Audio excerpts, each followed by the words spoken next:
This is Kevin Conroy, the voice of Batman. This is Lauren Lester, the voice of Robin and Nightwing. And you're listening to the DCAU Review. Hosted by Cal and Liam. Streaming at DCAUreview.com. And on your favorite podcast app. Gotham City is out of control. An entire city screaming in fear. Supervillains walk the streets, preying on the innocent. They will learn the true nature of power. The police are powerless. A creature prowls this urban wasteland. Who's that? He moves in darkness.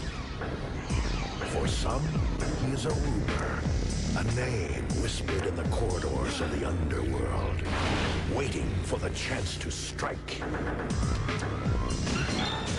Let every criminal know the acid taste of fear.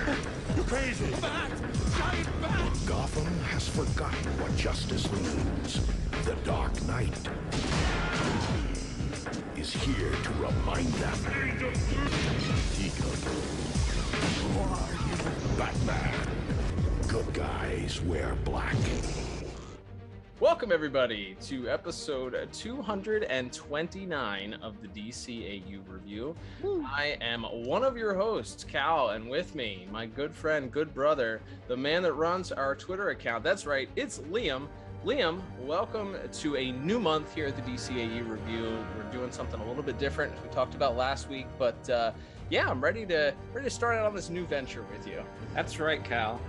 As we've discussed in the past, we're running out of original episodes of DCAU shows. Even though it feels like there's still a lot of Batman the Animated Series left, there is a finite amount when you do at least one episode review every single week, and that's not even including like two-parters and stuff that come up across these shows. But we have this idea, especially with it being the 30th anniversary of Batman the Animated Series this year, that if we looked back to our earliest episodes of this show, in fact, this week we'll be looking at the same show we reviewed in episode 1 of our show, and we thought we maybe didn't give that episode really the full once-over that it deserves, especially for it being such an iconic episode. We didn't really have our format nailed down at that point as far as how in-depth we went, as far as making sure we're giving credit to writers and directors and animation studios and things like that. So we thought, what if we went back to, in this case, the very first episode produced of Batman the Animated Series, that being On Leather Wings. But not only would we do that and sort of compare and contrast our original review scores with it having seen it once again, but we've also, a la the George Lucas 1997 special edition Star Wars re-release, we have CGI'd in a third person who is now going to give their review along with us, which will now make this the definitive episode. And if you ask us about the original review, we'll pretend we don't know it. We'll gaslight you about it. It never existed. We're really following several Hollywood tropes here at the special edition. Mm-hmm. We're also realizing we're running out of ideas, and we just go back to what we did originally. That's right. It's a reboot. We're relying on nostalgia. But yes, we do have a special guest with us this week. That's right. Our special guest correspondent returning to the show for the first time in a while is one James Strecker, 1/3 of the Watchtower Database YouTube channel and 1/2 of the Jump on the Bat-Wagon podcast, which of course you can hear on the Pod Tower YouTube channel along with our show every week. We have, as mentioned, the great James Strecker returning to our show. Welcome back, James. Yeah, your bad friend, not brother. James Strecker. Yeah. I'm very happy to be here. This is one of my favorite episodes of BTAS, despite the fact that it's been a running gag on our Jump on the Batwagon podcast that Brian does not understand how it was at my number one for so long. Although he, having never seen any of, that's the whole gimmick over there, is he's never seen any of the shows.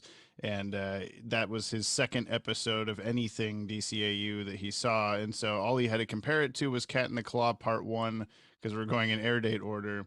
So I understand why he does not remember it as good as it is, because he's wrong, and it's really good.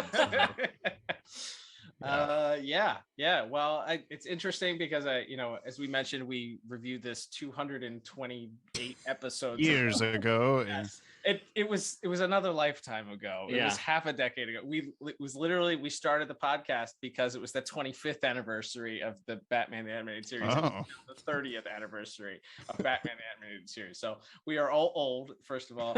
Second of all, looking back, Liam and I, before we started the pod today, looked at our original scores. So we'll talk a little bit about that as we go through our review of the episode today. But it's interesting looking at what we thought of the episode, rewatching it again just a few moments ago before we started recording, and then like, do we agree with ourselves? Does it still hold up? I'm surprised you were able to go back and find those old scores. Disney won't release that version anymore. I mean, you had the VHS collection still with the halves of your faces on the sides, on the spines there. That's pretty cool. After today, they will be in the vault, the DC vault, forever. Yeah. Forever. We only open that vault when we want more money. That's right. But otherwise, it's closed forever. That's right. It's just going to be our old reviews and Song of the South. Just going to be in there forever. Oh, no. Anywho. What do you mean? That is not a movie. Yeah. Google that for you, will you? All right. Yes. So before we get started today, and I remember when we first had James on the podcast, this was his favorite part of the pod because he went out of his way to point out. He was like, this is crowdsourced. And we're like, yes, we know this. Anything you made us double down on it. And what'd you say? I was here, not counting the Discuss This League, 128 episodes ago or something like that for initiation. Yeah. And I pointed that out. Then you're still doing it. You're still calling it the official IMDb synopsis. We tripled down on that. We love it. We embrace it. Anything we emphasize the word official, that's right, even more than we used to. I think so. Yeah, I think so. This one's for James. That's right. Yeah, now you have to add like extra word. The official, real, definitely the thing. Done by the people who made the show. For the people. Officially endorsed by Bruce Timm himself. And then it's just like Green Arrow shot the guy. That's right. That's right. So we're gonna get the official IMDb synopsis for this week's episode, which is on Leather Wings, which originally aired back on Fox Kids here in the States. I always say in the States because I assume that there was an international release for this show, but maybe. I don't know. Maybe there wasn't. But I think there was at least Canada, but yeah, I don't know. Yeah, they had Fox Kids. Was it something else? Was it like? It was Fox, whatever Kids is in French. I don't know. There you go. Someone that's French, tweet us. Tweet us and tweet and tweet James. Yes. I know what that is. Just tweet the word James, and I'll find it. I'll know. This aired originally on September the 6th. 1992, which of course means we just passed the 30-year anniversary of this episode's original debut.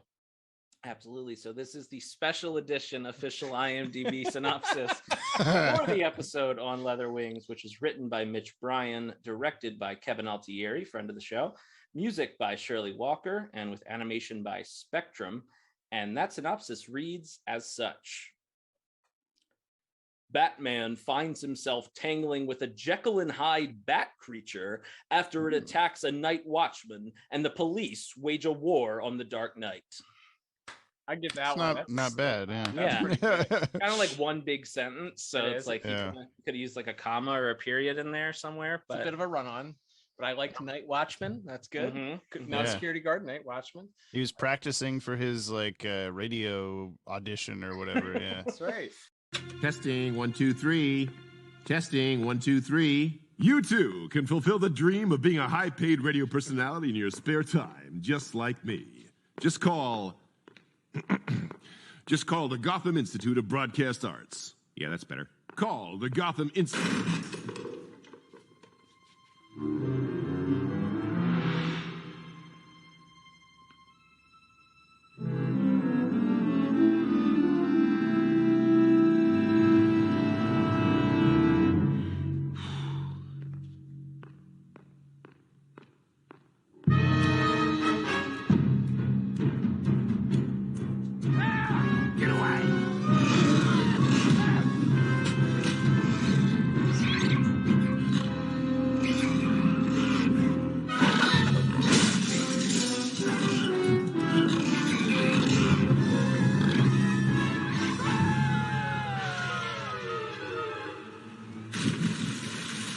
I felt like maybe he was starting some sort of scam school because he was like, "You could join the school just like me." It's like he was practicing his Squarespace podcast ad read, way ahead of his time. Yeah. Yep, absolutely. Well, that's a good segue into the intro of the episode, as James said. We're introduced. Actually, the opening scene, we get a shot that will become legendary throughout the DCAU. We're going to keep Epilogue a secret because James. Thank you. I'm wearing a yellow Batsuit T-shirt. There you go. Keep Epilogue. We spoil Epilogue on every episode. James isn't on. Oh, good. We don't spoil it when he's here. I know. Every time I'm listening, I'm like, it's like shh, quiet. But yes, that scene, of course, is mirrored later on. But we'll talk about that on another episode. But that's not the part you don't spoil. It's okay. Right. Just don't spoil the big thing. Okay. The big thing. That's right. Yeah. That the thing appears from Marvel Comics. It's crazy. Correct. Boy. So we get some blimps, which is great to see. Yeah. We get some blimps flying through the sky, really setting the tone for this show, grounded in that Art Deco future retro time period to be determined of when it is. Gecko, yeah. Correct. So we get a guy who's startled by a creature that flies past the blimp. He's not quite sure what it is. His co-pilot, which didn't know blimps had co-pilots, but makes sense. It's an interesting choice to have Kevin Conroy as that guy. That's actually like technically the first time you hear Kevin Conroy is blimp pilot number 2 or whatever. Yeah, that should be listed number 1 on like the DCAU. Yeah. This is Gotham Air 1 reporting in. Things are actually quiet for once. You see that? What? I had a blip. It just ghosted across my screen. I don't see anything. It was there. Whatever it is must be right below us. There it is. There what is? It looked like bat wings. Bat wings? Okay, take us up through those clouds, just in case.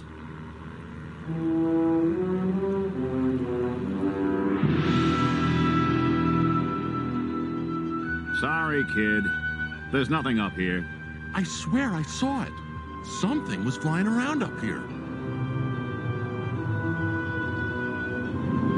First and foremost, he is the blimp pilot number 2 here. His biggest role. Yes, is that he and his co-pilot are sort of arguing about whether or not they actually saw something, and then we get this, cool shot of a silhouette of a bat creature sweeping through Gotham City, which we'll certainly talk more about when we get to our visuals in a little bit here.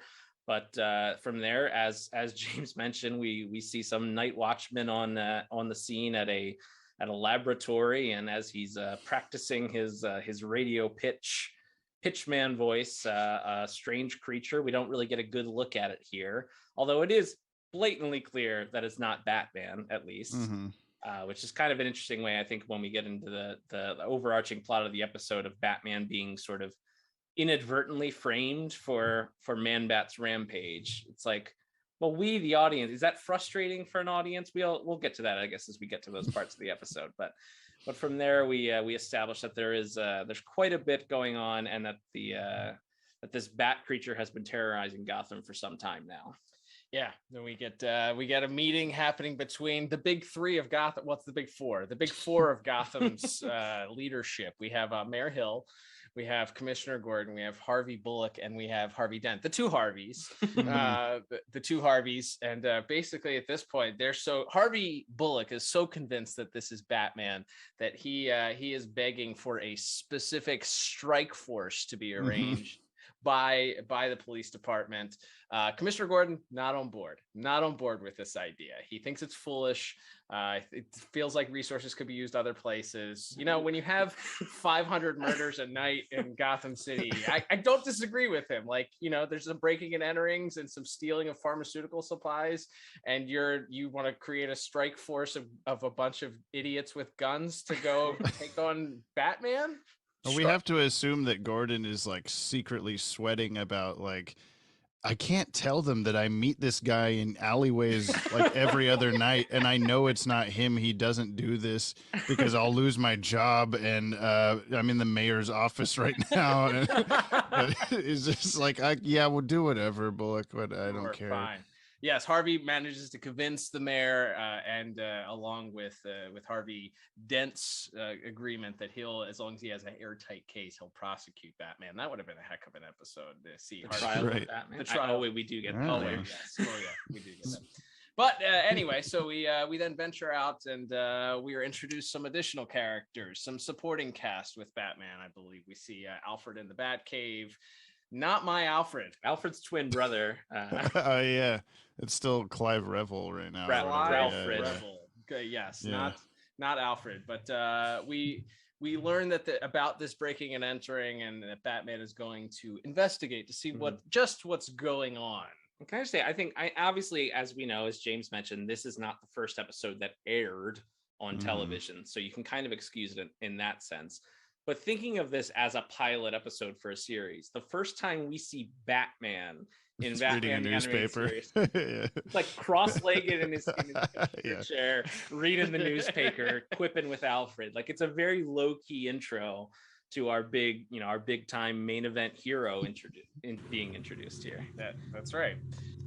Gotham Police declare war on Batman. I gather you've been reading How to Make Friends and Influence People. Somebody's setting me up. My heavens. You mean it wasn't you tossing guards out of windows last night? I only toss butlers, Alfred. Look here, there were 2 very quiet burglaries at other pharmaceutical companies this week. Nobody hurt like last night. But chemicals stolen just the same. And you suspect a pattern? Only one way to find out. I'll cancel Master Bruce's rendezvous with Bambi, was it, sir? Yes, Alfred, do that. Yeah, it is, and it doesn't quite fit the tone of what you would expect Batman for the rest of the series. You know, he's the dark, gruff hero, but you're introduced to him sitting there reading a newspaper and joking. Like, that feels like it belongs in the 60s. Like, that's Batman 66 more. So I wonder maybe if they were concerned about introducing it right off the bat, even though Burton's Batman had been around for 3 years. So this episode picks up 5 minutes after Batman was talking to his multiverse selves about toilet paper and COVID and stuff. So that's what's going on. That's why he seems a little bit out of sorts. Yeah, makes sense. There you go. That's a good fandom reference, right? Yeah, thank you. May it rest in peace. Yes. So we get a little bit of interesting Batman. I'm gonna go investigate this, and then he does. He heads to the scene of the crime, and we get this weird shot of a young couple that is like, I don't know what they're up to, but they're not up to anything that they could show on children's television. They're both having affairs, right? They're both married to other people. That's been my headcanon. That's the intimation for sure. So and then a demon flies by the window, and they go like, "Okay, we're really not supposed to be doing this." I imagine that might kill the mood a little bit. Ironically, they say that they have to call the police once they hear this loud crash and noise and see this thing fly by the window. And there's a police officer literally standing feet away from them at this point. So they, I guess, go to call the police. Somehow that call gets routed enough to Bullock and his strike force. So they're en route. Batman, meanwhile, is doing his investigation with James, the red goggles. Goggles with spray. Liam pointed out as we were watching this that this is reminiscent of the action figure that later came out, the first new Batman Adventures figure. I don't know if you remember. Oh, yes. Crime Solver Batman. The Crime Solver stuff. Yeah. With like this little red lens that you held over these little red dots on the packaging, and you could like see little tiny hidden pictures. It came with the Night Striker Batmobile and all sorts of stuff. Yeah, I remember. But this is the only episode, if I'm not mistaken, that this little gas and goggles really appears. I feel like he uses it like one other time, but I could not tell you what it is. So the fact that it's not memorable enough, but it solves all of his problems for him. Yeah, so it makes sense. It's the equivalent of the Arkham like vision thing that you go into, just like, hey, eyeballs, can you tell me where all the clues are? That would be great. Oh, the clues are all the things highlighted in orange? Yeah, the clues are the things, that I need to look at. I am the greatest detective. Yep. Precisely. So he manages to catch not only a hair that was left behind by the forensics team, but also a giant audio tape. This is which somehow was missed under the desk by the gumshoe detectives of Gotham PD. But yeah, so Batman collects this evidence, but is interrupted, of course, by one of my favorite additions to the DCAU, and that is the Strike Force team. The men as they like, it happens in Phantasm too. It never gets old. Anytime there's this Strike Force team, or then later on in the DCAU, I think in the Metropolis Strike Force team, essentially. They do that too. They do that, and they are constantly throwing things like grenades into flammable rooms and creating these situations where they're like, ask questions later. We're just gonna blow things up. We don't care. We don't read. We don't do any of that stuff. We're just throw smoke grenades and hope for the best. Also, should be mentioned, there's a guy, one of their guys is in the room with Batman when they right, yeah. And but Batman told him to shh, so they don't know he's there. So there's a giant explosion. Batman, of course, pulls his one SWAT guy to safety. I assume the other ones are dead. We never see them again. Yeah. But I love the little when he lands on the ground. This is animation, I guess. I'm getting a little ahead of myself, but when he lands on the ground, he does his really quick little his little head move, look side to side, like, yeah, you're surrounded by police and cars and fire. Like, what are you looking for? Get out of there. They're all right there. We know. Yeah. And then he just runs forward. Yeah. He's hiding behind the tree that he swung out on. Yeah. Batman's a Milford man. I can see you, Batman. Yeah. Nope, you can't. It's good. All right, so yeah, that creates our continued thing as Batman sort of does some more detective work and decides he needs to call in an expert, and so he goes to, where else would you go for a forensic investigation but the zoo? And naturally, he goes to the bat experts on staff at the zoo, including Dr. March and Kirk and Francine Langstrom, who, of course, Dr. March, who was set up to be our red herring here, is just the most evil. Like, and we'll talk. This is also getting into visuals, but he just looks like the Dr. Frankenstein's lab assistant. Like, he's just hunched over and like big nose. He's got evil eyes. Yeah. Yes, and he's constantly like stink eyeing everyone in the room, and of course, it's giving Bruce Wayne this grand speech about how bats are the next true high evolutionary being, and how if humans want to survive, we have to look to bats. Hello? Anybody here? Dr. March? Who is it? Bruce Wayne. I have an appointment. I called about a bat problem. What do you think we are? Pest control? Well, I just need... Yes, come in. Why, thank you, Doctor. You donate a few million and you think you own the place. I understand I'm to analyze something for you? Yeah, Doc. See, I keep hearing squeaks in my chimney, and I found these in my empty fireplace. They look like hairs. I thought maybe you could tell me if I have a bat problem. And what if they are bats, Mr. Wayne? What then? Destroy them like insects? We won't survive the next evolutionary cataclysm, but bats will. They're survivors, Mr. Wayne, not pests. You should understand that. Kind of like if you watch the first Andrew Garfield Spider-Man movie, and there's that scene where he goes into the lab and he's like, hey, Dr. Connors, can you help me kill a lizard? And Dr. Connors has like scales on his neck, and he's like, why would you want to kill lizards? Lizards are great. And then it still takes Peter like another half-hour movie time to figure out that guy is the lizard. Yeah. But in this case, it actually is a red herring, as we'll come to find out. But yes, Bruce turns over all of his evidence. We'll assume maybe he made copies, but he fed the sounds into the Bat computer because he has the recording from the that has this creature sound that he's unsure of exactly what it is. Feeds it into the Bat computer, makes a copy. It's just the sound too, if you remember. He doesn't have the guy doing the radio voice. That's true. Yeah, that's what I've always thought is funny, is that he gives the tape. Did he make a copy of the tape that's only the bat sounds, or did he give the whole tape to him and then he rewinds it to the start and starts? And he's like, "What is this? Welcome back to the thing." I'm like, "Sir, I think you have a human in your chimney. I think there's a guy up there practicing." Yeah. Weird sounds, but yeah, that's our impetus there as as Batman then returns to the Batcave and is informed after some more quipping with Alfred that Dr. March is on the phone, who tells him that he just has, not to worry, it's just regular old brown bats that are fighting with some birds in the starlings. Yeah, that's right, starlings over a nest, and there's nothing to worry about. They'll go away. And of course, Batman is very aware that he's not being told the truth there, as he had already cross-referenced all of those sounds with known animal sounds. And it is weird, since Dr. March isn't Man-Bat, that he's just making up bullshit excuse. Like he's not, like he should be like, I've never heard this before, this is amazing, I need to come study these bats or whatever. So that means he's either aware of Man-Bat and is trying to hide it, but it doesn't seem like later that he is. So it's, I don't know, it doesn't really make any sense. Yeah, I was gonna say, I can't remember, have you guys done Terror in the Sky yet?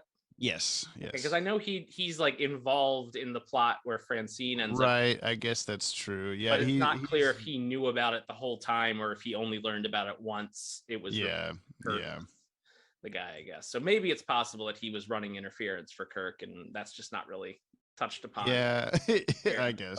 But it seemed like, I don't know. I'm keep describing the episode. We're almost there. That's a rabbit hole that we could down. Is it's the meme of the Riddler. Does he know or not? Yeah, it is. Yeah, Dr. March. He does know. Yeah. All right. Yeah, that might be the thumbnail for the YouTube version of the podcast. So good. Yes, but yes, as we then get after Batman's bat computer manages to decipher that it's neither of these animals, after he cross-references the sounds. I would love to be able to cross-reference sounds on my, like, hey Google, can you cross-reference sounds for me, please? So he manages to do that and determines that for some reason Dr. March is lying. And it's interesting because I don't think until this watch I ever connected that Batman didn't have any sort of suspicion. So it's all happenstance that he went to the bat expert at the zoo who happened to be connected to the guy who is Man-Bat. Yeah. Oh, that's my son-in-law, actually. I'm glad you're here. Yeah. He's fighting with starlings in your chimney. Yeah. Sorry. Yeah. He hates starlings. I'm sorry. I'll tell him to keep it down. Don't worry. He'll move on in the winter time. So Batman at this point determines he just went there for expertise and then now realizes that they're sort of lying for some reason. So he shows up at the lab to do some more detective work. And he's before this, we get a scene of just a hand burning some evidence. It's very suspicious. We don't know who it is. You only see a hand. There's a bat in a cage. The bat screeches, and we go to commercial break. But when we come back, Batman is doing his investigation. We find out that he's interrupted, not by Dr. March, but by Dr. Langstrom, Kirk Langstrom, that is. And so Batman has stumbled upon some pharmaceutical pills or something that were clearly stolen from the pharmacy from the opening scene. So he is there to accuse Dr. March and believes he's cracked the code. But to this point, Kirk begins to tell the truth as to what is actually going on. Who's back there? You. I'm looking for Dr. March. He's not here, Batman. Where is he? Giving a lecture on human extinction and bat evolution. He's really quite brilliant. He's misguided and a thief. He's just a theorist. He was afraid to put it to the test, but I wasn't. I knew we'd discovered a formula to create a totally new species, neither man nor bat. And once I started taking it, I couldn't stop. I desperately wanted to, but it took over. Francine and March tried to protect me, but it was too late. The beast knew what chemicals were needed to bring itself about. It was out of my control, and it only needs one more component to complete the process. It's in me, Batman.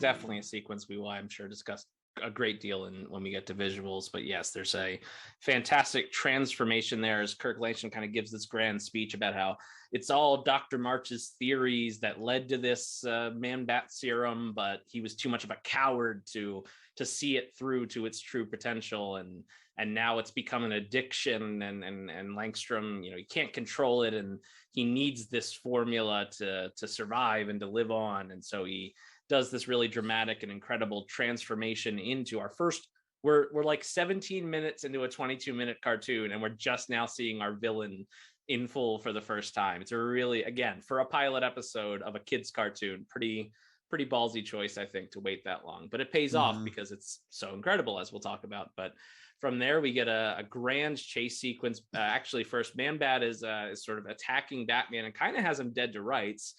Man-Bat's go-to move, his signature move, where this pro wrestling is a desk. That's his weapon of choice. That's his steel chair. He throws a desk. Give him the desk. Right. So he overturns another desk on Batman, and looks like he has Batman dead to rights. But then, of course, his wife Francine walks into the room, and then we see that there is some part of Kirk still in the mind of this monster, as it looks incredibly ashamed and flies out the window, and Batman attaches the grappling hook to his foot and is sort of pulled out from under the desk and through a window and off into the skies we go for our final big action sequence there, as Man-Bat flies all the way around Gotham City, including past those same blimp pilots from earlier who are now made clear, and at the same that in fact there was not one but two bat creatures.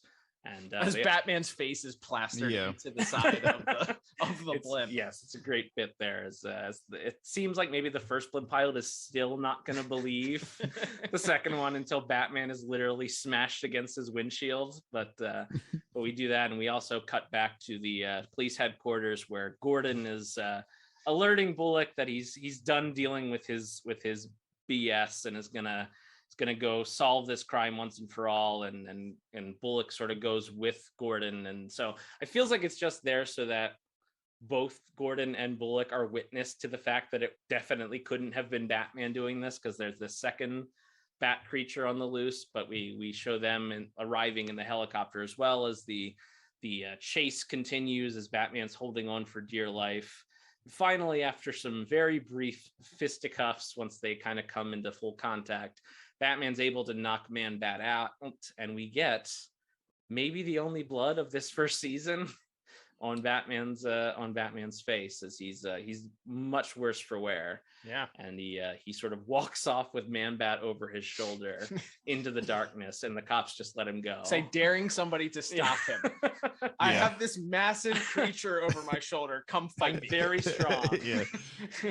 Please come. Yeah, fight me. Batman has like incredible single arm strength in this show. There's Rupert Thorne and there's some other like huge guy in some other episode, but he's just holding under one arm while sprinting, and we're like, how? Oh my god. So yeah, he just flings Man-Bat casually over his shoulder. It's the forgotten guy that he lifts like one arm. Yeah, Boss Biggest. Yeah. Yep. Yeah. Yes, incredible one arm strength. I love that.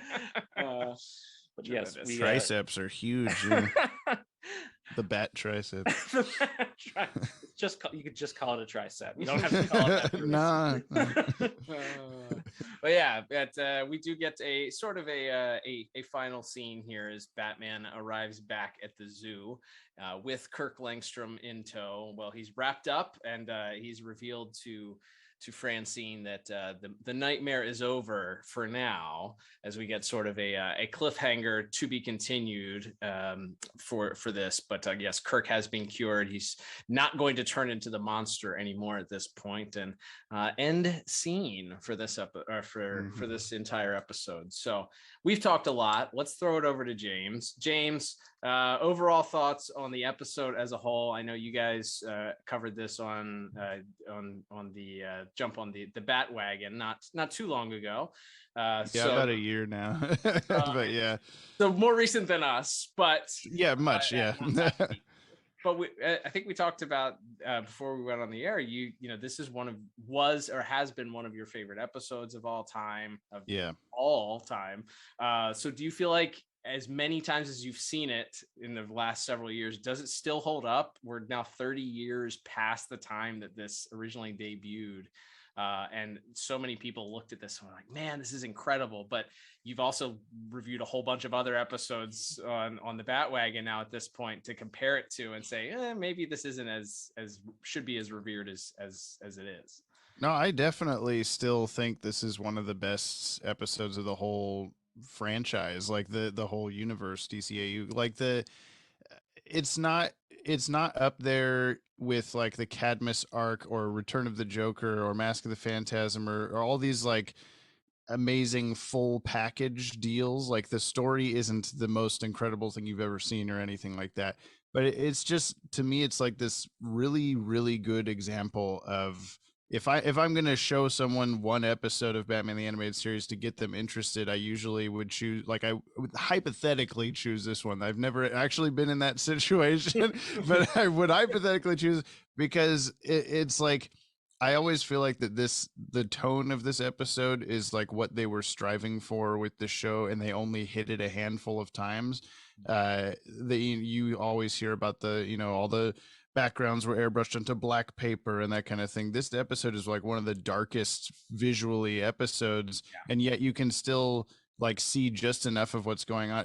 I think, to me, it's like the perfect like what they were going for with that aesthetic of, you just see enough and everything else is such in shadow that your mind is left to recreate the rest of it. And like some other episodes get that, but a lot of them are just like, the aesthetic just happens to be on black paper, and then everything just kind of, do you know what I'm saying? Like it's not as atmospheric, I guess. And this one is just, it's a very horror movie inspired. It's very actually kind of creepy at times, like especially that transformation of Man-Bat. Like that's a beautiful moment that I'm sure we'll get into. And then the music, I'm pretty sure this is a Shirley Walker episode. And it's also like, there's nothing, again, I don't think there's any like standout like, oh, I listened to this track over and over or anything, but it's again just the like nailing that half Danny Elfman, half original style combination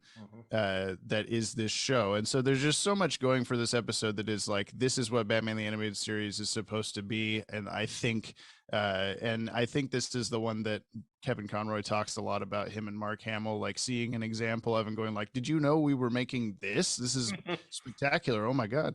Yeah. So yeah, I love this episode. It's always going to be on my top picks. It'll be hard to knock it off of my top like everything DCAU. Like I wonder if we'll get to that point. It's been my number one on the B test list the whole podcast up until we finally just watched Robin's Reckoning, and that usurped it for me. It's just a great episode, obviously, but I can't get enough of On Leather Wings at any time. I didn't watch it today in preparation for this, but I have seen it recently enough, and I've seen it so many times that that I'm like, I got it. I love this. Absolutely. So as far as the plot of the episode goes, it's, for me, my original score was a 6 out of 10 when we reviewed it back on episode 1. So I say that I would probably stick to a similar score, just because I think there is enough mystery to it with the who is Man-Bat, is it, I like the red herring is good.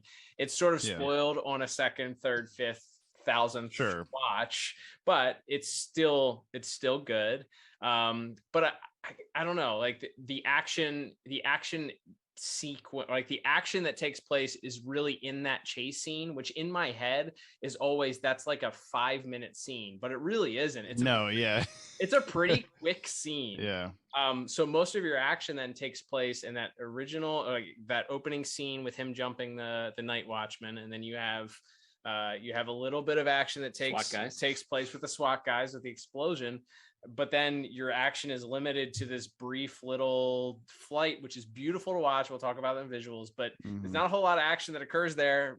Man-Bat crash lands, and that's kind of the end of it. So you don't have a whole lot of action that takes place. It's a good story. It's interesting, but I don't think, as far as the stories told from Batman the Animated Series, I still think that there are ones that I would give higher scores to. So my score would be I think I'd stick with a 6 out of 10 for this. I think my original score for this one was a 5 out of 10. Ooh. And I think I'd come up a little bit. I think I'd do a 6 or 7 now, just because of everything we talked about. I think watching it this time, again, from the plot standpoint, it's structured very well as far as like it, again, like a phrase you hear a lot if you're big nerds like us and have watched all these special features, you hear like mini movies as a phrase of how they approached every single episode as its own little thing. And this one feels like it has this really sort of ominous opening with, with Man-Bat swooping around the city, and then this, off-screen creature attacking this, hapless night watchman, and Batman's on the case, and you get the false accusation from the cops, and he's kind of put into conflict with them a little bit. And then I love the commercial break too, where they do this like sneaky reveal where they just show the hands burning it, and they like make you wait for the commercial to find out yeah person. Mm-hmm. So that feels like a second act reveal, like in a horror movie, like James mentioned, where you kind of get some clues as to who it is, or that somebody is aware of what's going on, but you still don't quite know who the identity of the of the main villain is. Yeah, so I think the pacing is a lot better than I probably gave it credit before 5 years ago. But like Cal and I said, we're not really redoing our scores officially. We're going to stand with our originals, good or bad. But thankfully, as we've said, since we have our third gentleman CGI, James gets to give his new official score, since this is his first time reviewing it with us.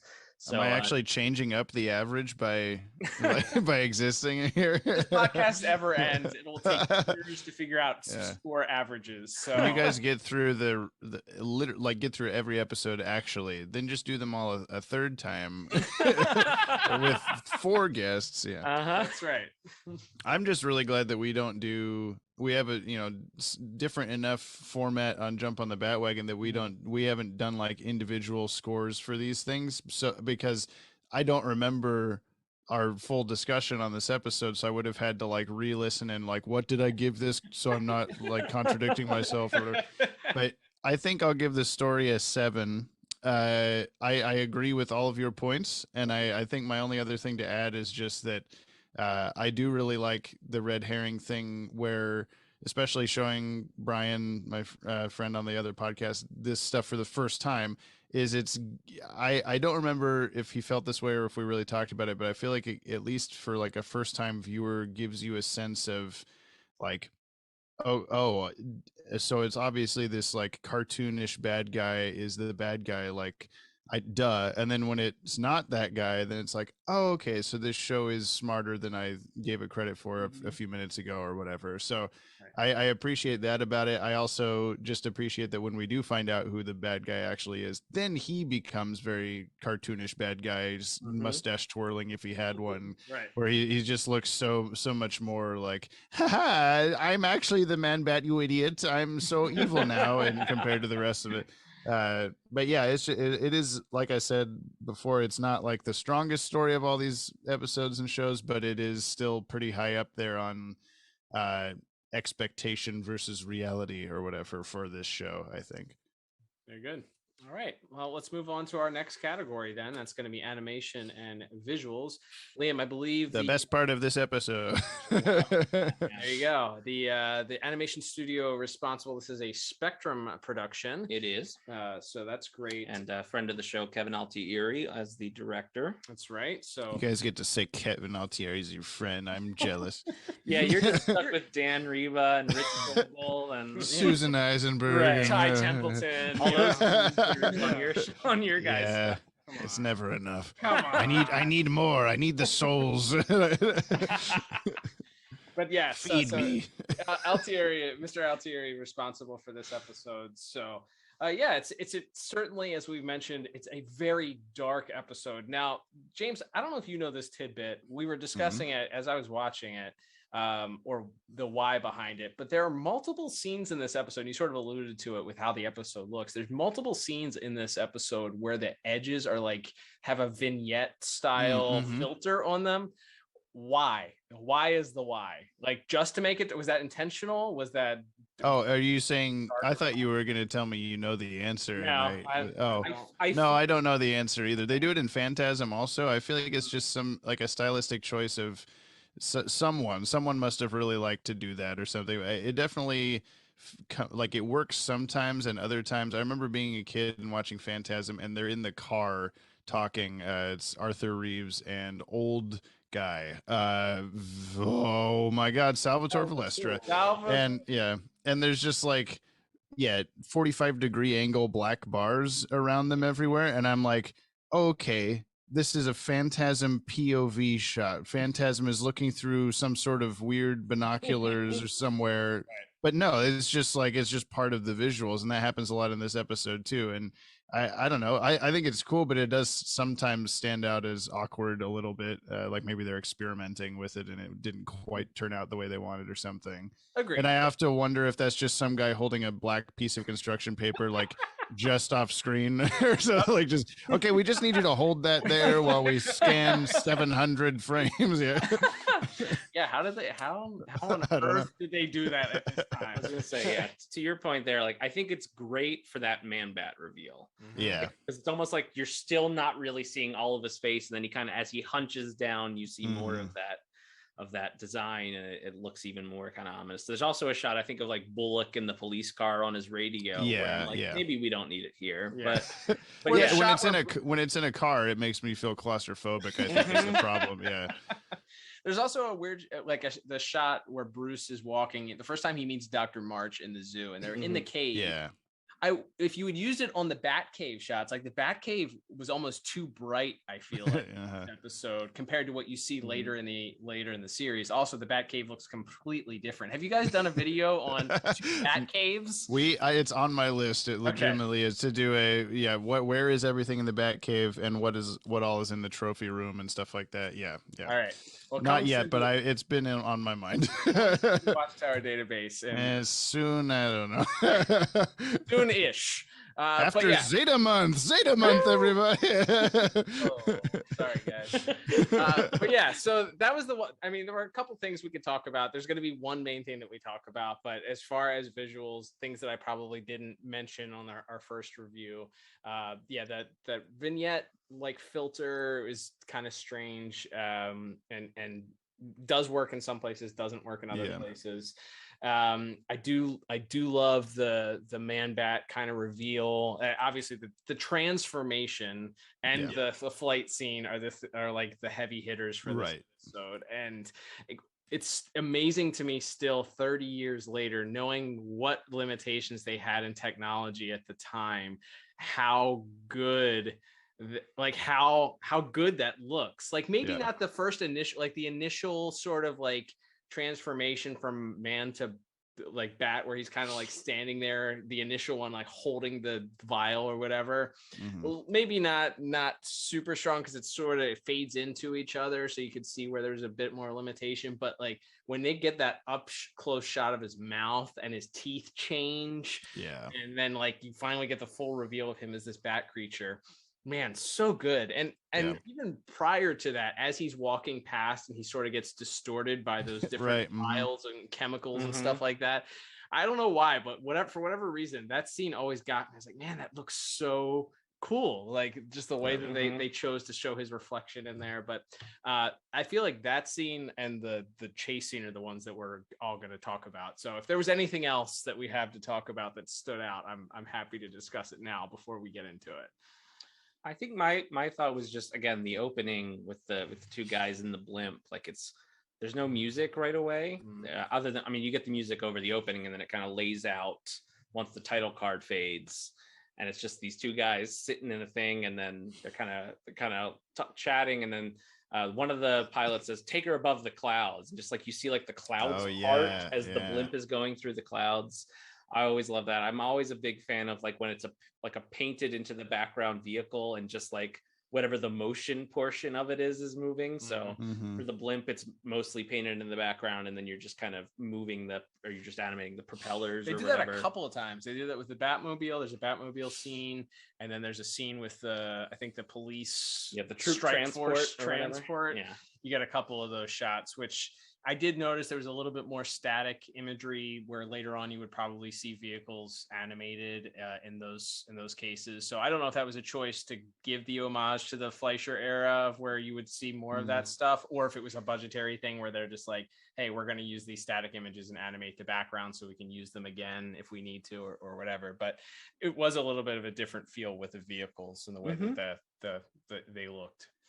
Yeah, and then I think, we've already, I'm sure, as we've definitely talked about the SWAT team a lot in our first review because they're so great. But the main SWAT guy has like really detailed teeth, I guess, because they get the close up of him biting down on the pin of the smoke grenade or whatever. But it's just like nobody else in this entire series ever has like where you can see all of their individual teeth. Except the Joker, yeah. That's him. Maybe this was that guy was the Joker, yeah. There's a fan. Joker's origin story in the DCAU. Take that, Reddit. That's right.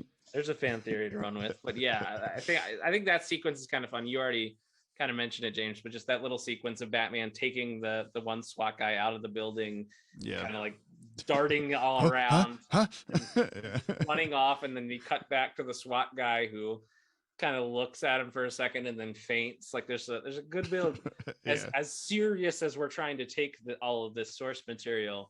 Like there's a few little quirky bits of like physical comedy in this that I think were like this, or like Bullet trying to jump into the helicopter near the end there as it's taking off. Like it's fun that they remembered that ultimately this is still like a family show and something that like kids need to be able to access. And there's some kind of fun, quirky physical comedy mixed in with all of our more serious superhero action. But yeah, I mean, obviously, let's talk about one of the most beautiful pieces of animation maybe in any of these shows that we've ever reviewed, Cal. And I think probably if I don't want to speak for James, but in most of what he's reviewed so far in Jump on the Bat-Wagon, it's like just the long, like sort of long continuous shots and the way the camera moves around and it sweeps. I mean, the famous shot that's like, it's like GIFs and everything. Like, I think if you Google Batman the Animated Series GIF, it'll be in there of, it's like Man-Bat flies over the blimp and you kind of get this close up and it follows him. And then it kind of cuts back all the way down the line of the rope. And then you see Batman kind of spinning around in circles and the cape flowing in the wind and everything as it whirls past. I use that clip in our videos any chance I get because it's one of my favorite shots of everything ever. Is that whole just like almost 3D like swooping around the blimp and everything. The only thing that I have a problem with in that shot, and of course this is just these shows were never meant to be seen on a Blu-ray problem, is like the very end of the shot is, after all of this motion has been happening, there's like, it takes a breath to just show the city as they're zooming out into the distance. But the way they're like trying to do like a Z-axis like horizon moving thing, and the city is just like lifting off the ground awkwardly. But you never would have seen that on TV, how dark it was and all that stuff. It's just like one of those things where like now you can see that, and I'm sure they're like, oh great, yeah. Props. 4K props. But it's a beautiful shot. Even prior to that, as Batman, they go over the moon, they make silhouettes in front of the moon. There's like an actual like mask cutout of the moon to where anything that goes in front of it turns black, which I didn't notice till you have the Blu-ray or whatever, where like it's not just your eyeballs adjusting to it. It's like they're doing that as if the camera like can't see the detail in front of the moon or whatever. I don't know. It's just a really like cool idea that who would have thought to do that, Yeah. When you really consider the time frame that this was done, I mean, that's why I mean, when people talk about the Max Fleischer Superman cartoons, that is a huge part of it, is like looking back at what they had readily available as far as technology at the time and recognizing like, man, these things are really beautiful for being made in 1940. Oh yeah. Whatever it was, they still look great. It's like these still hold up really, really well. And then you think you factor in, wow, this all was hand-drawn animation. This was all done by hand, and it still came out that beautiful and still looks like it was done digitally 30 years later.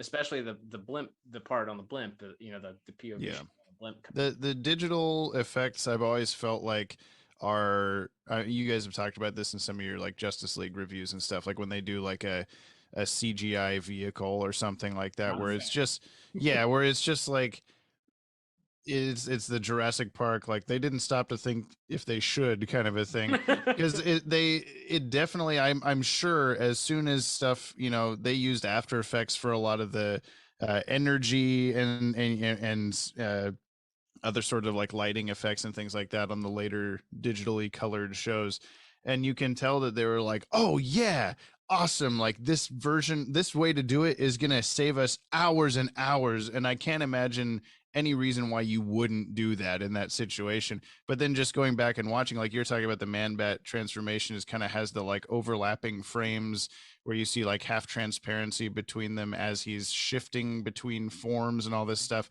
And even though I can just watch that and tell you exactly how they did it versus maybe some of the digital effects, I'm like, I don't know, computers. It still looks really cool, and it's like, I'm sure that took a really long time. Same with like the Clayface stuff at the end of Feet of Clay, where he's swirling around, all that stuff.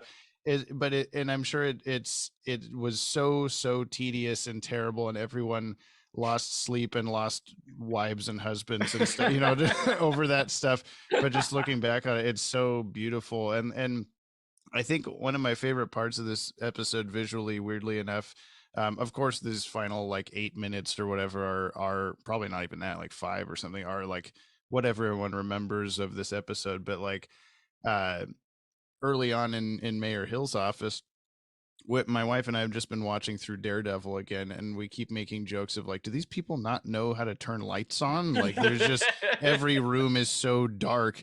And of course it's, you know, just to set the mood and that kind of stuff, and it's not being like completely practical. That same kind of thing happens in Mayor Hill's office, where there's just no lights on. It's just like the light coming through the window and that's it. And it's like middle of the day, like why would they just not be?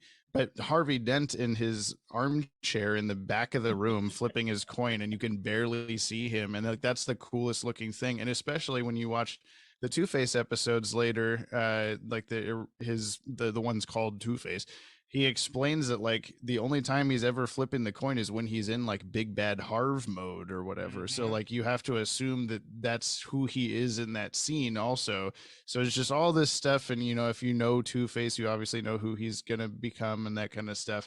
So I feel like that scene kind of sets you up for what you'll be viewing later, I guess. Yeah, it's a fun bit of like of visual continuity, I guess. Yeah, you don't, this guy isn't, I don't know where in the episode order or the viewing or the television order where Two-Face came after this one, but like it's a little bit down the ways in the production order at least. So it's like you're setting this up, it's literally, he has one line, like he doesn't have to be in this, nor does he have to, but you're setting up that this is somebody, and the way they show him off, like you said, just the shot of the hand flipping the coin, and then you cut to him like entirely in shadow, and he's just this weird guy sitting in the corner of the mayor's office. You're like, okay, this is somebody. Like if you knew nothing about Batman, you're like, that guy's gonna come back later. The only weird part about that is that Brian doesn't know like this kind of stuff at all. So when we're watching it, he actually thought when we saw Kirk Langstrom later that that's who that was in that room,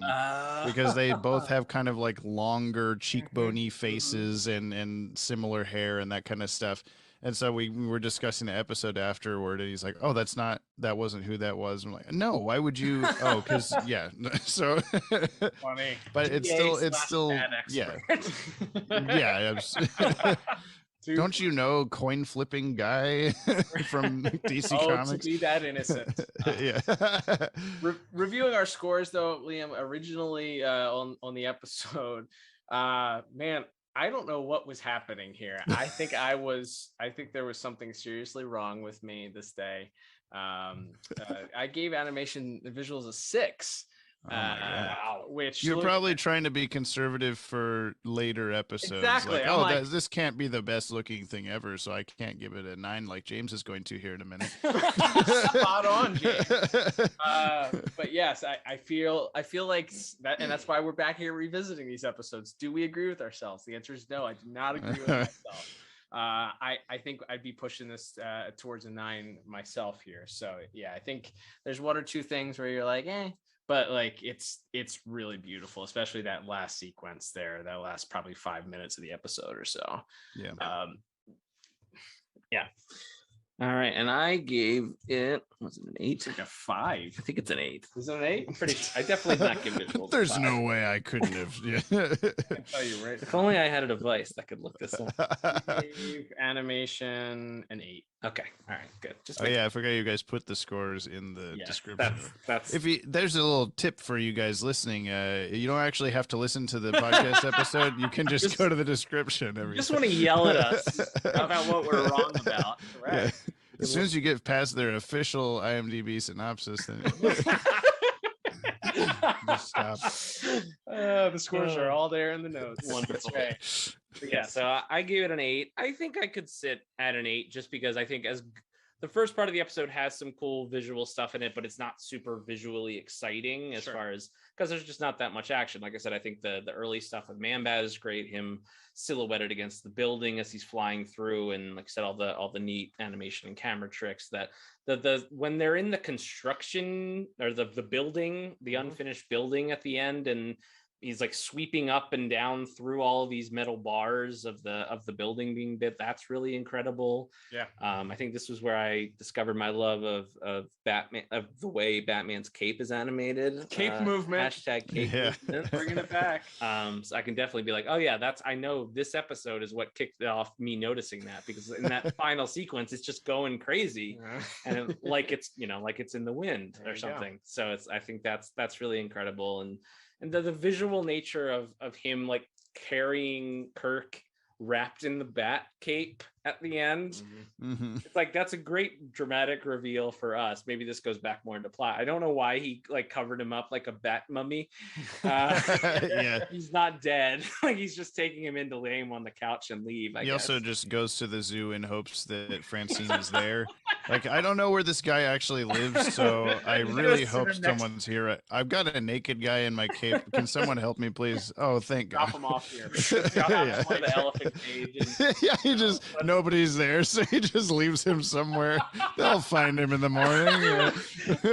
What could go wrong? But yeah, Kirk, how drunk did you get last night? I love that. So yeah, I think I'll stick with an 8. I think I'll stick with an 8. I think it's close enough. I don't disagree with anything either of y'all have said as far as the 9s or the would-be 9 and James's official 9. But yeah, I think I'll stick with an 8 for it. I think it's really strong, and but a lot of it is in that last few minutes of that chase sequence that I think brings it up beyond like a more average score for me. There you go. Any last notes, James? Are you ready to move on to music? No, 9 from me, the end. I said all the stuff I like. Perfect. All right, let's move on to music, which is a Shirley Walker production, as we talked about here. I'm going to start things off by saying I already don't agree with my original score. And again, I think it's a victim of, there's plenty more memorable soundtracks for Batman the Animated Series than On Leather Wings. Are you kidding me? We have The Last Laugh coming up here in a couple episodes, and that's the GOAT. So I gave music a 3 out of 10 for this episode. Wow. Oh, boy. And that's like, I probably to date, I didn't check. It would take a lot of research to check. But if I had to guess, that's probably the lowest score I ever gave music. That makes it sound like you're like, I hated this music. Right. It offended me. And I lost my husband or wife over this. Right.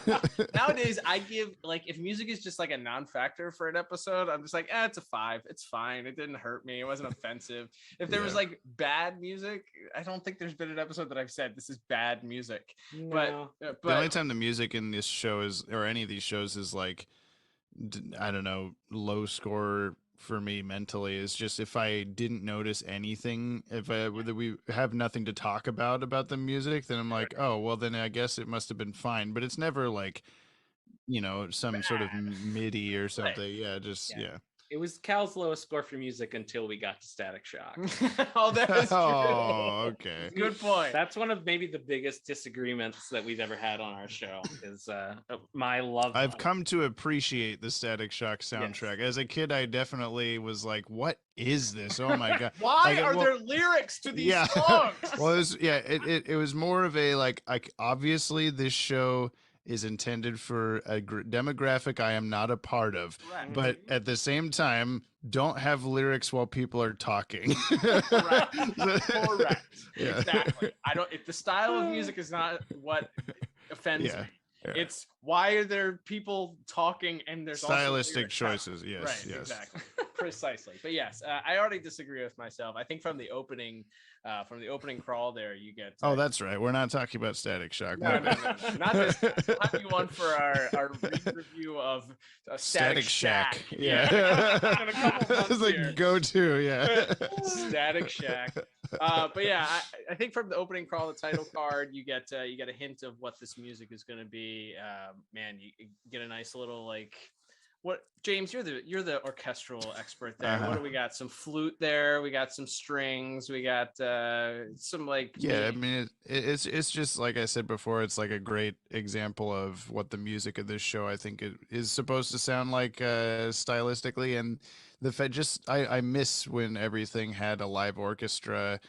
When they had that budget, like even today they don't have that budget. Like they rarely do anyway. They'll record like main title themes with real orchestras sometimes, and then they'll go, completely digital. Although today digital music is sometimes like really hard to tell the difference.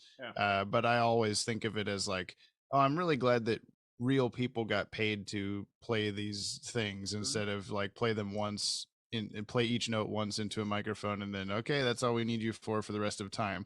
Right. But it's all none of it has been bad, but I do think this episode's music I'm gonna say 7 again. I think it's on par with the story and being like it's a good example of that in this universe, but it's not the best. Like I cannot whistle you a tune from On Leather Wings, but I can appreciate the quality overall. Yeah, I didn't have a ton of notes this time for music other than that initial bit over the title card I think is pretty iconic. The little flute giving way into the strings, and then the horn, the deeper horns come in and you get that sequence. But it does kind of fade away, and again that sort of sweeping music as we see the silhouette flying over the buildings, it feels like it's like we're building up to something, like there's an invading force coming into the city of Gotham. I think that's really neat. And then you get a lot of it's worth noting again in like production, the first time we hear like the iconic Shirley Walker Batman theme, he's just like driving the Batmobile. Like it's not right. I was gonna say with that is that nowadays if you bring in DCAU Batman into something, it's like a requirement that you play that little riff when he shows up. But at this point in time, like they don't know when it's like significant or not to use that. So they'll use it in like either mundane situations or not even think to use it, because why would you use it for nothing? A really cool thing is happening, I'll write music for that. Now if Batman does a really cool thing in Fatal 5 or whatever, boom boom boom boom, oh yeah, it's Batman. Like even though like there's nothing wrong with that, but I always feel like it's a little bit of a not a cheat, but like I don't know, what's the word I'm trying to think of? Like a shortcut. Like a crutch, I guess. It obviously does work every time, I think, but it's here I do like a lot of the really big moments that might today be scored with a repeat of the Batman theme over and over are now like, I do really like the swooping. It's a sweeping melody as they are sweeping through the sky and all this kind of stuff, where it goes every time that Shirley Walker is in charge of the actual writing, like composing of the score for an episode. I always feel like those are the best visual and musical marriages, where like whatever's happening on screen, I can hear that in the music instead of just some stuff. So that's good. I think the only other musical note that And I imagine we probably didn't go into heavy detail about that. Musical note, you say? The other musical note that I'll mention is I think during the transformation, as Batman walks in and as Kirk Langstrom begins to tell the tale of how he's become the monster, how he progresses and how he's becoming more maniacal and more Saturday morning cartoon villain. The music sort of matches that and builds the tension in the background, and you start to hear the strings come in and things elevate. But yeah, until he's fully transformed into the monster, of course. But yeah, I appreciate the fact that they were still sort of finding their feet here. You're getting more original pieces.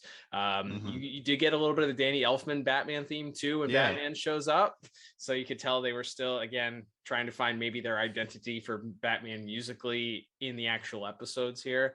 So that was interesting. But yeah, I disagree completely with myself. Would not give it a 3 if I had to score it again. I think I would probably be around the same score that you guys did. We'll make it 7s across the board. How about just that? times 2 or 2.5 or so by everything that you wrote last time. Right, exactly. Precisely. All right, well, that will move us on to our final category of the day, and that is going to be voice acting. So we have quite the roster of voice actors here. By the way, I don't know if we've ever pointed this out, but there is a Star Wars connection. We talked about Star Wars at the beginning here, but Clive Revill himself. A forgotten member of the Star Wars cast, written out by the special edition, by the way. Thanks. It's all connected. Yeah. Yes, he finally gets taken. He gone. But yes, we have quite the big cast here, Liam. Let's talk about this week's voice cast. That's right. Well, yeah, first and foremost, since you mentioned him, Clive Revill, not Ephraim Zimbalist Jr., is Alfred. Not my Alfred. Yeah. A much more like cartoony, over the top Alfred instead of he sounds like he's just woken up every time he says anything. And I feel like he's actually British. I might be wrong about that. But Ephraim Zimbalist Jr. definitely isn't, and he has a much better accent. Indeed. I think he's from New Zealand. I think I saw that. So okay, well, there's at least some accent. Yeah, he's got an accent as opposed to Ephraim Zimbalist Jr. Correct. Yes, as Cal mentioned, was the OG brief Emperor cameo that we get in Empire Strikes Back. The gorilla eyes or whatever he's got. So that's a fun little trivia. Also a relic of the past. No longer would you see that should you happen to that's right. Fire up Disney. It's like a way too new version of like Revenge of the Sith Palpatine in that scene. Yeah. He gone. He erased from the archives. So we have him again. Not a huge fan of Mr. Revill. It's hard though, because he had 3 episodes and then he's gone. It would be like somebody else being the Joker for 3 episodes, or somebody else right. Being like if we heard Robin Tim for 3 episodes. If we heard the original like Tim Curry Joker voice for those first few episodes, and then it became Mark Hamill, it would seem even more jarring than if you just cast Tim Curry as the Joker in something. Like it would just I'm sure it's public. I don't know what the reason is why the Alfred voice actor changed. I don't know if he left or if he was fired or what. I'm sure you can find it somewhere, but it gives me the sense that he this is a cartoon. I'm not gonna, whatever. He didn't have as much passion for it, maybe, because he definitely has a lot more goofy of an Alfred voice than. But at the same time, I just watched the first episode of The Batman the other day, and it's not too dissimilar from this Clive Revill Alfred voice, but I think it works a little better for Jackie Chan Adventures Batman than this Batman. So yeah. Yeah, I think that's fair. Elsewhere in our cast, of course, we had at the time the first appearances in production, at least, of Bob Hastings as Commissioner Gordon and Robert Costanza as Bullock. I like it because we get to, I feel like in the later episodes we see, especially Gordon is just like Batman, more in the more recent episodes we've covered, it's just like Batman just like shows up in the room. Gordon gives him some exposition, and after then he scares him to death. And then he leaves, and Gordon quips about him leaving without saying goodbye. And so it was kind of nice to see this early in the episode where we see like a little bit more fire from both Gordon and Bullock. Like they weren't quite as relegated to the background as I feel like they become in as the season goes on here. So it's kind of fun to see them arguing back and forth, of course Lloyd Bachner as Mayor Hill making a brief appearance as well. Worst DCAU dad, Mayor Hill. Oh yeah, by far. That's going to be the next Discuss This League is DCAU a ranking of the worst DCAU dads. Is also, Mayor Hill worse than Darkseid? We'll find out one day. Warren McGinnis floating somewhere in the middle there. Yeah, they're all fine. I think you're right, though. I think that that Bob Hastings gets a little bit more fire. Like he's got a little bit more excitement and energy in this that he gets to do in later episodes. You know, we get a couple of episodes where he is a little bit more the focus. But you know, this is one of those episodes where it's like, man, I kind of wish we would have gotten a little bit more of this version of the character, or additional larger parts for this character, because he's so good, especially in that helicopter scene where he's yelling at Bullock. He's so passionate and so fiery. It's a shame we didn't get more of that, but it's good. Yeah, I think kind of like James was saying, like he can't go off on Bullock like he wants to in the mayor's office with the mayor and the DA standing there, but now it's just them. Plus now he's 100% sure that Bullock's wrong, so he's just so full of like righteous fury in that moment, and it's just letting him he's really well animated in there too. They talk about on the commentary for this episode about Spectrum always being really attention to detail on little things that they wouldn't even necessarily put in the storyboards, like Gordon's glasses slip for a second and he pushes them back up as he's talking. And it's just like completely unnecessary to do, but it adds such a like hurt. You know, the wind is blowing on everything, everyone's in such a hurry that he didn't have realized his glasses were loose, you know, stuff like that. So I really love that moment. And it's nothing to do with voice acting, but but again, it makes them feel like more like three-dimensional real cartoon people than just a guy who shows up to say, you know, to give Batman a location to go to or whatever that maybe he becomes in later episodes. And then yes, of course, also Richard Mall briefly as Harvey Dent, as mentioned, and as the Bat Computer,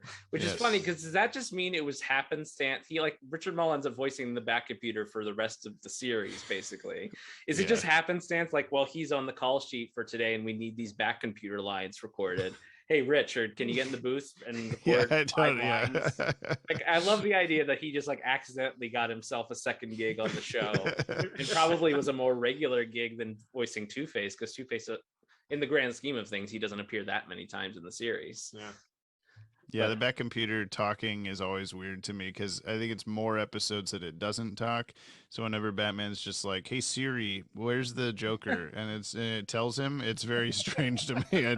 I don't like it. It is one of those things, and we've had this discussion before, and I think Kevin Altieri even mentions it on one of the commentary tracks of like the Bat plane always bothered him because it's like this weird retro 1930s world, and then Batman's in a flying saucer flying around Gotham City, and he didn't really ever care for that. And that's kind of how I feel about a talking computer in this weird 1930s world. Like, it feels like everything should be coming out on like that long like ticker tape or like receipt tape.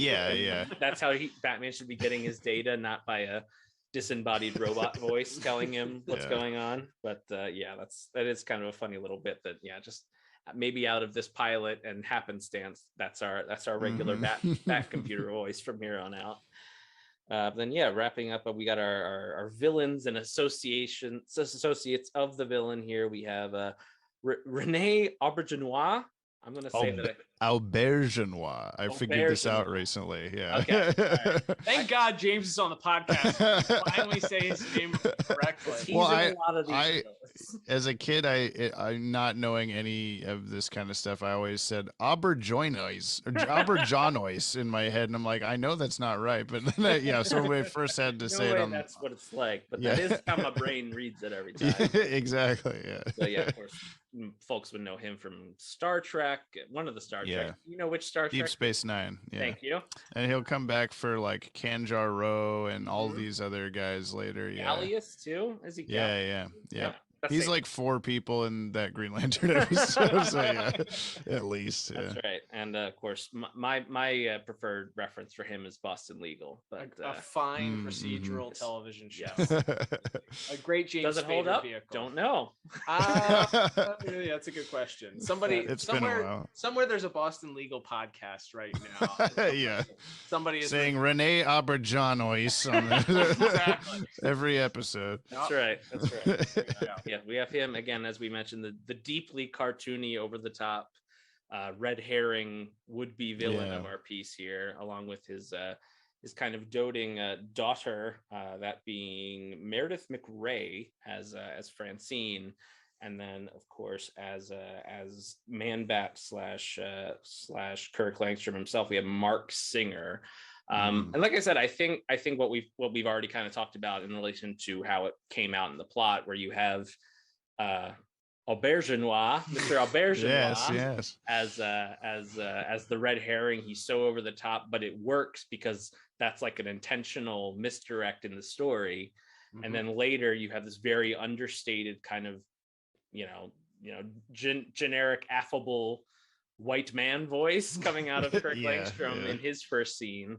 And then as he sort of makes this grand, mad scientist speech at the end of the episode as he's transforming, it's like, oh man, this guy's awesome. Like he's really hamming it up there, and like in the best way possible. Because again, it is at the end of it, it's a cartoon that kids are going to watch. So it's great that he makes that transition, and you feel like as much as the transformation is a visual, physical thing, his voice changing so dramatically, I think is a good credit to Mr. Singer. I also like the episode doesn't credit the Man-Bat sounds. Usually there's some sort of Frank Welker or somebody in there like making all the animal noises, but they don't credit anybody. So I always like to imagine Mark Singer's just also in there going it's all over the place, just screaming, and they're like, oh, okay, like that's how they cast him as the guy, because he could do the best Starling and Brown Bat combo sound. Yeah. He's like, how was that? They're like, that's decent Kirk Langstrom for that too, okay? Yeah, it turns out his Man-Bat sounds were actually terrible, but hey, well, Kirk, sure, you can be a good Kirk. That's also Richard Mall in the as screaming. Very well good. The chameleon. So looking back, my original score and your original score actually were the same. We both gave voice acting an 8 for this episode. I think there's no reason to change that. I think everybody's pretty solid. There was no performance that I thought was bad. There were some good, strong performances. You don't get a lot of Batman dialogue. You get a little bit in the middle, but not a ton of Batman dialogue. You get more. I feel like you almost get more Bruce Wayne than Batman dialogue in this. Yeah. So you don't have a whole sometimes both at the same time, because he's in the Batman costume. For him doing the Bruce voice in the bat suit. What's up, Doc? Yeah. Hello, hey Doc. Do you have for me? And just in the Batman costume. That's always the best part. Yeah. Love it. But yeah, I'd stick with an 8. I think that that's a pretty solid score for an episode that didn't have an outstanding performance, maybe outside of Bob Hastings. I was gonna say, I think Bob Hastings and Robert Costanza maybe bump this up a little bit more for me. So I might bump it up to a 9. If this were an official re-review, I might have given it a 9 this week, just because I really appreciated their back and forth. And again, coming into this as the first episode, it's not like they've already worked together 15 times in the recording booth. Like, this is kind of their first outing here, and you feel like there's a lot of history, and there's a lot of Bullock needling and going behind Gordon's back, and Gordon's just had enough of it, even though this is really our first time seeing these characters interact. So a real strong credit to both of those guys. There you go. How about you? What's an official re-review? You guys use this word official pretty willy-nilly. Well, basically what we're saying is our scores today, we're not going to change our scores. We're not changing scores. Officially, it's the first review scores are our scores, whether we like that or not. But we need a wiki to keep track of all the different show subtitles for the DCAU review. When you guys finally get done with that ultimate website that's going to categorize character, we need you to start one for our show. Okay. It'll take me the same amount of time. Yeah. We cannot pay you, but it would be great. So, but all right. So, but as we said, James's scores, since he's reviewing it for the first time on our show, that's why James's are the official scores of this week's. Oh, okay. I see. Yeah, I think I'm gonna.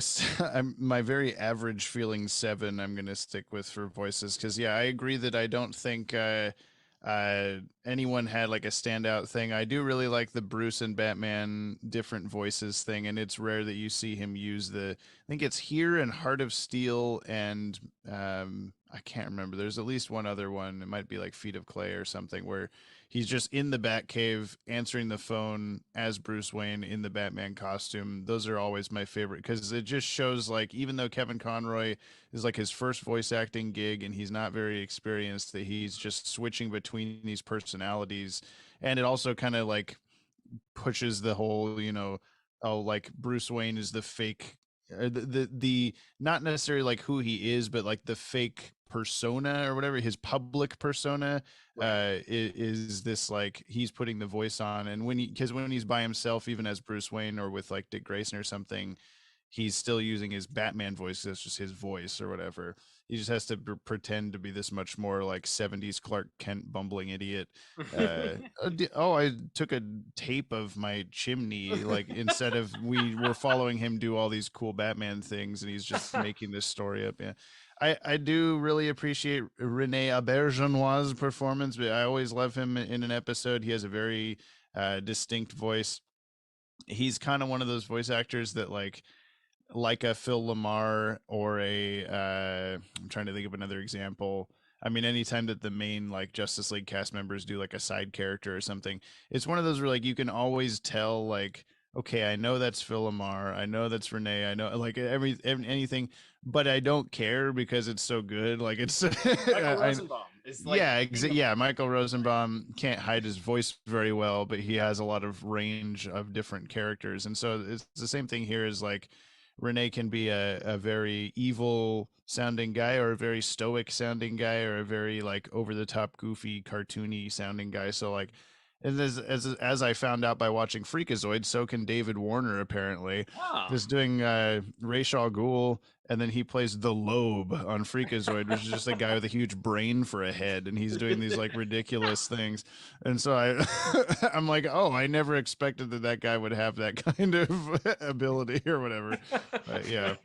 Tremendous. A Freakazoid reference here.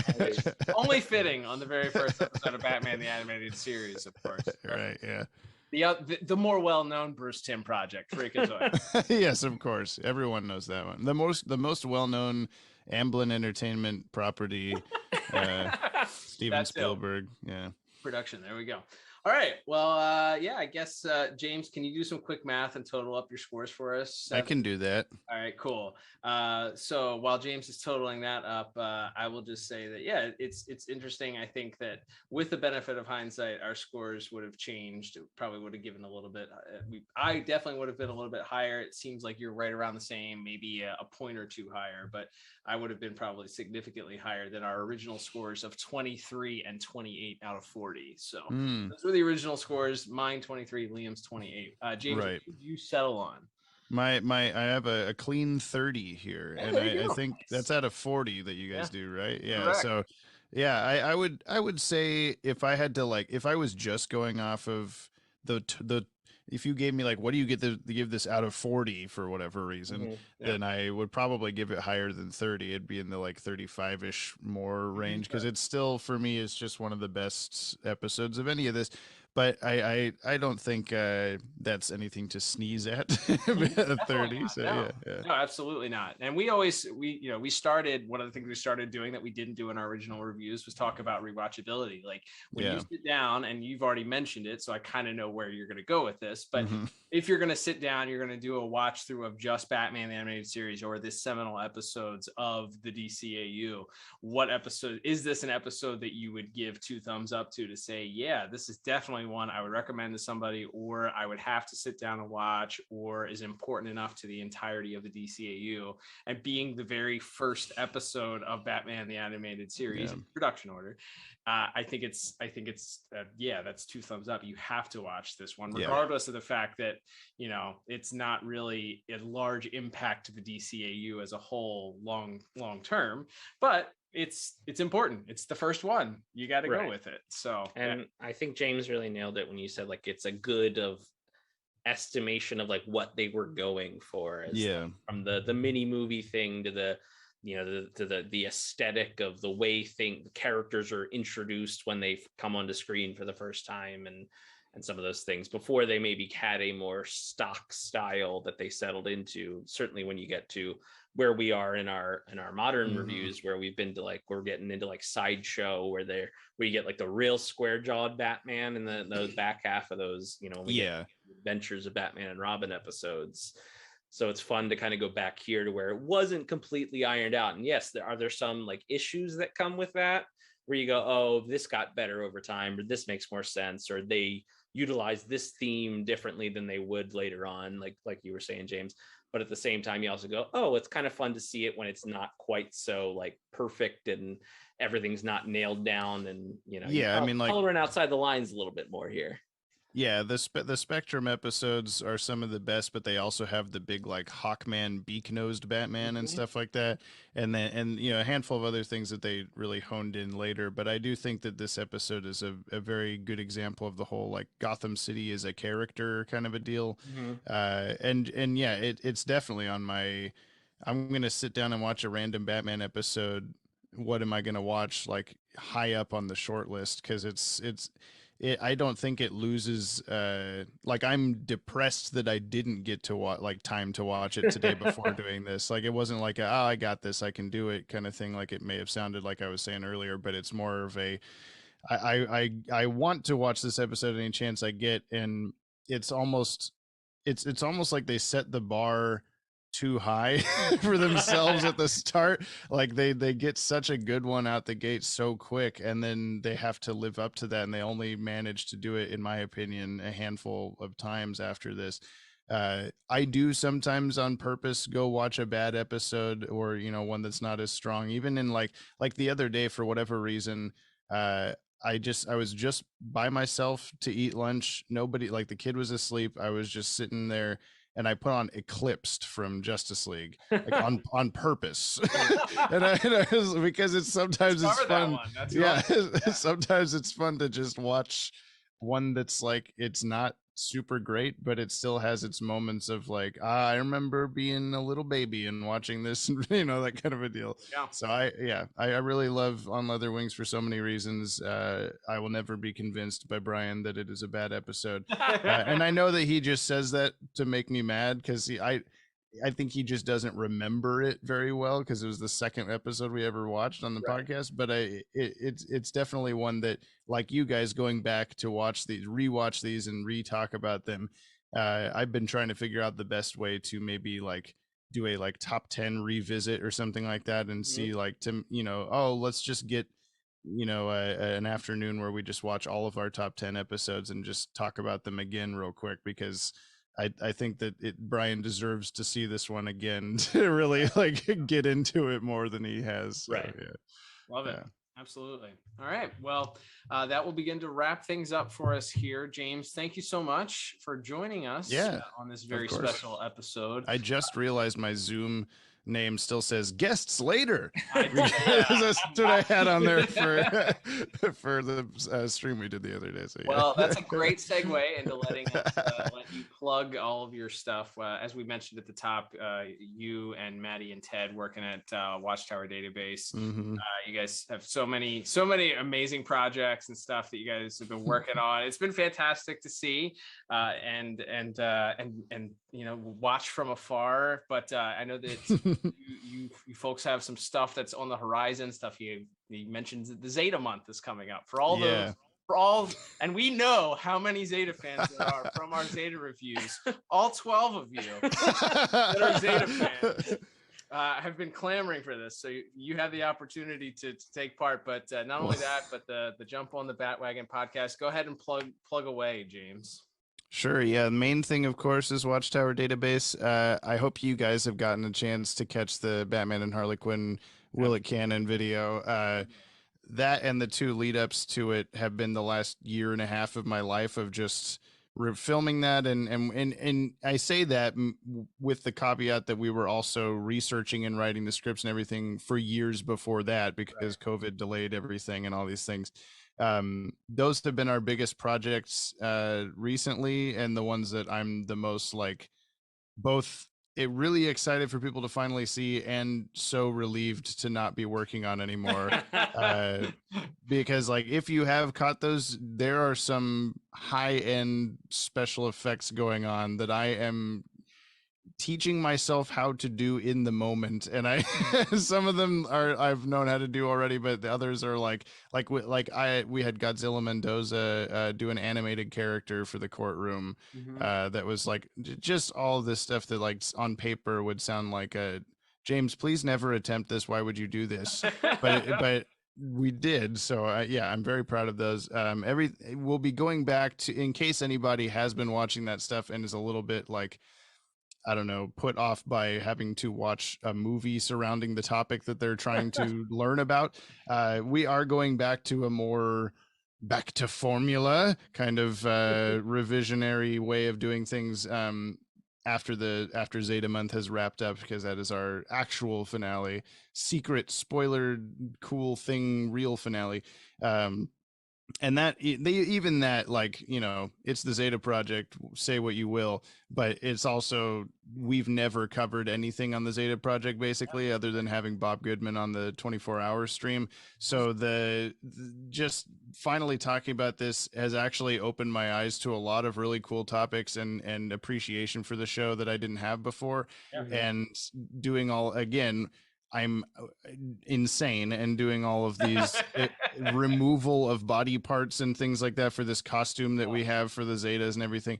So anyway, please watch Zeta Month if you're listening to this. It's coming up very soon in November. I don't know when this episode this is coming out in like 3 days. So yeah, you'll see it. And yeah, go watch the Batman and Harley Quinn Will It Canon. Pretty please. We put a ton of work into that.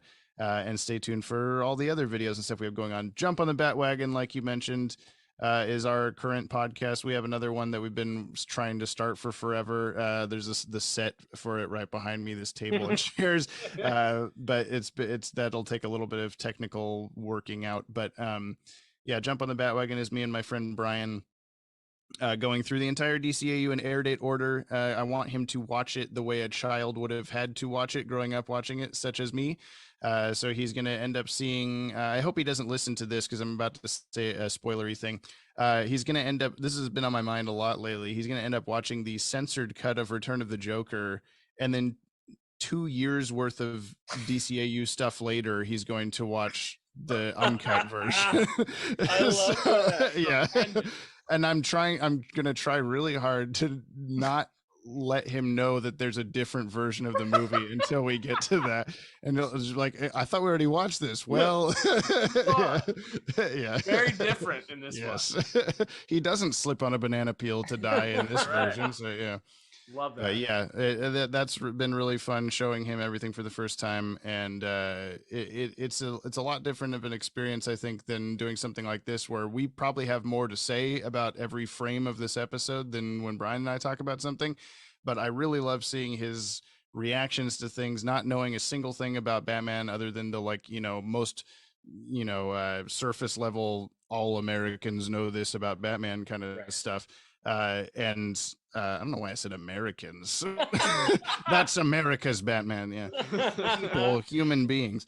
But yeah, just it's really cool to see what he latches onto and that kind of stuff. So if that interests you, if you're listening and you haven't checked that out, head over there. It's also on the Pod Tower, like you mentioned, which is where all our podcasts and stuff happen. You guys got paid your like $4 the other day from Pod Tower ad revenue. Yeah. Hey, that's why every week, we didn't even say it this week, but the IMDb synopsis, official synopsis, is sponsored by the Pod Tower. Oh, hell yeah. That's the unofficial part. Okay. That's the unofficial. The unofficial sponsor for the official IMDb. All right, that all makes sense. Yeah. Yes. So yes, please go over, subscribe to youtube.com/the Pod Tower. Also, is it still DCAU Watchtower? Is everything Yes, everything except the YouTube channel is at DCAU Watchtower. The YouTube channel is /Watchtower Database, which is what I wanted everything to be, but somehow that was taken on half of the social medias already. So anyway, Jehovah's Witness problem, if I recall. Right? Yeah, probably. Yeah. All right. Well, yeah, definitely. As we said, we're big fans of these folks. So we love everything they're doing.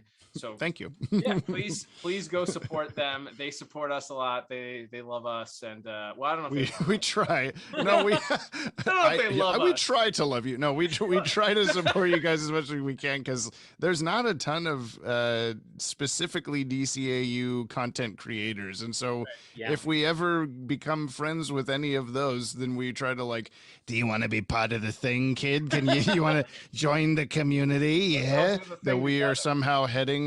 So that's right. Yeah, so join in with us, please. Tweet these data boys and buds over at DCAU Watchtower, please. Yes. So thanks for being on, James. It's been awesome. Thanks, yeah, we appreciate you taking the time, especially between your editing and being a dad and everything else you have. Dad by day, Batman by night. That's what my shirt says. At least that's what the shirt says. Yeah. But we will we'll look forward to having, we may or may not have more members of Watchtower Database on. Yeah, we haven't officially figured that out yet, but I do hope that they can join you for something. Yeah. Us too, but if not, we were proud to have James on. Thanks again for coming on, and we will definitely have you on again in the future, probably for another 128 episodes from now. Yeah. Whatever now is. Yes. Right. Yeah. Exactly. All right. Perfect. All right, James. Thanks a lot, bud. Thanks, man. Yeah. Thank you. Awesome, Liam. What a great time having James on. The best, man. So great having him on. And again, follow those folks over there at Watchtower Database. They're doing a lot of good stuff, and great source of knowledge for all things DCAU. A lot of things we refer to them when we're coming up with some factoids and stuff. And I was gonna say, and if you are the perfect age like I am for the era of YouTube creators creating their own lore, which I certainly am. If you were into the Channel Awesome stuff in the early 2010s, Nostalgia Critic and Linkara and all those guys, seeing Watchtower Database create their own little wacky cosmic storylines and then focusing it still around the topic that's and speaking so knowledgeably about that topic at the same time is so cool. And yeah, I'm so it's so cool to know James, Maddie, and Ted, and to occasionally. I just want to say, by the way, I can say this now, I think I knew about Zeta Month a month before any of you guys did. Well, he's got the inside track. That's right. Love it. That's right. I was texting with James about something Pod Tower related, I think, and he mentioned that mostly because I think he wants us to do some Zeta reviews next month to do some Pod Tower synergy. Some synergy. And I was like, well, it's a Superman month. We need stuff to do on the off weeks. We'll see. Right. We'll see. No commitment. I love it. All right. Well, yes, as far as that's concerned, don't forget also to support us while you're at it. Follow us on Twitter at DCAU Review, Instagram as well. Subscribe to us on your favorite podcast app. Give us a 5-star review if you can. And then if you're on Apple Podcasts, leave a little blurb about what you like about us. That helps us out a lot. You can also use the link at the bottom of our Anchor page that will go ahead and you can support us financially if you wish. Or you can head over to DCAUreview.com and click on our store tab and get yourself a piece of merchandise. But Liam, we will be continuing here with our month of re-reviews next month. Greatest hits, re-reviews, whatever you want to call them, with another Batman the Animated Series episode, as we'll be doing all month long, and we're going to leave it a little bit of a surprise, so you won't know necessarily which one. Maybe you check out our social medias if you want a little spoiler this week, but if not, you'll just have to tune in next week to hear it. Absolutely, Cal. Looking forward to it, and definitely want to hear what folks thought. If you were, unlike us, were brave enough to go back and listen to our entire original review versus what we said today, and of course with James chiming in so well as he did, I'd love to hear what people think. If there's this one that you go back to very often, we didn't do a traditional rewatchability discussion because again we are rewatching it already, so it seemed a bit redundant. But yeah, we'd love to hear. Is this one of your go-to classic episodes of BTAS or of the whole DCAU that you will constantly go back to? We definitely want to hear from you either on our Instagram or our Twitter, both of which you can find at DCAU Review.